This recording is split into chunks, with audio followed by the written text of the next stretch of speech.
Le lancement de l'Institut de formation politique Amadou Gon Coulibaly n'est pas un simple événement politique, institutionnel ou universitaire. Il incarne un moment fondateur, stratégique même pour la Côte d'Ivoire. Oui, c'est même cette circonstance et également cette conscience de l'importance de la formation des futurs décideurs d'un pays qui a su, dans le passé, en Occident, présider à la création d'entités universitaires ou de programmes de formation destinés à forger une âme commune à une élite nationale, tout en lui donnant les meilleures clés pour affronter les défis du temps présent et ceux encore plus nombreux des cycles à venir. On peut penser évidemment à Oxford ou Cambridge en Angleterre, mais je veux aussi ici me souvenir de la création en février 1871 à Paris de l'École libre des sciences politiques, école dont chacun en France, en Europe ou ailleurs connaît aujourd'hui le diminutif de Sciences Po, et dont je sais la place chère qu'elle tient au cœur du Premier ministre Raffarin, parmi nous aujourd'hui, et qui enseigna le marketing politique. Et si je fais ce parallèle, c'est qu'en dépit de la distance des continents et des siècles, ce qui présida alors à la création d'un tel institut se trouve aujourd'hui dans notre démarche.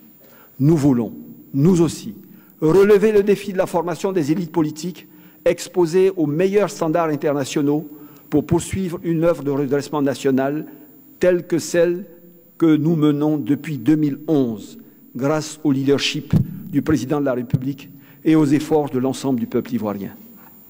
Oui, nous voulons que la renaissance de notre patrie puisse demain être conduite et même amplifiée par une nouvelle génération de femmes et d'hommes républicains, engagés et intègres, experts accomplis, acteurs pour l'État comme pour le secteur privé du développement d'une Côte d'Ivoire meilleure, toujours plus solidaire, toujours plus rayonnante. Mesdames, Messieurs, chers invités, le choix d'honorer l'Institut de formation politique que nous créons aujourd'hui du patronyme de l'ancien Premier ministre de Côte d'Ivoire, Feu Amadou Gon Coulibaly, est de ces évidences qui s'imposent à tous. Non parce qu'elle vise simplement à honorer avec piété et ferveur la mémoire d'un immense serviteur de l'État et d'un patriote dévoué au progrès de la Côte d'Ivoire, mais parce qu'elle indique, avec clarté, pour les décennies qui viennent, la force d'un chemin et d'un destin à imiter. Oui, cet homme fut, pour moi, comme pour nous tous, bien plus qu'un Premier ministre. Il sut être un repère, un partenaire, un ami intime. Nous imprégnons de son rêve d'une Côte d'Ivoire plus prospère, parce que plus courageuse, plus exigeante et plus engagée. Amadou se dédiait entièrement, continuellement à la Côte d'Ivoire. Il était ce travailleur acharné, habité par sa mission, poussé par sa volonté de servir toujours, de ne décevoir jamais, de dépasser continuellement l'attente qu'il savait placer en lui par toute une famille, quand il fit, si jeune, cet étudiant brillant de l'École supérieure des travaux publics à Paris. Et bien plus tard, par tout un peuple qu'il avait choisi de servir aux côtés de son Excellence, Monsieur le Président de la République. Il était cet esprit à la rigueur géométrique, où pointait l'ingénieur bâtisseur exigeant de tout analyser, de tout comprendre et de tout maîtriser pour toujours mieux décider pour le pays et pour les Ivoiriens. Il était ce leader naturel qui sait qu'il doit monter au front pour donner l'exemple, initier le mouvement, fédérer les troupes, prouver que l'objectif visé est certes haut, mais peut-être atteint par la mobilisation générale et le sursaut collectif. Il était ce combattant politique, ce patriote enraciné, cet homme qu'on surnommait le lion, à la résilience farouche, qui ne percevait la grandeur de l'adversité que comme un mur sur lequel s'appuyer pour aller encore plus haut, encore plus loin.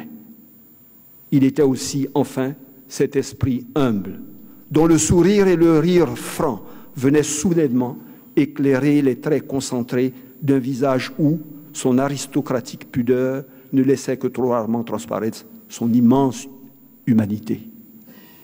Voir ainsi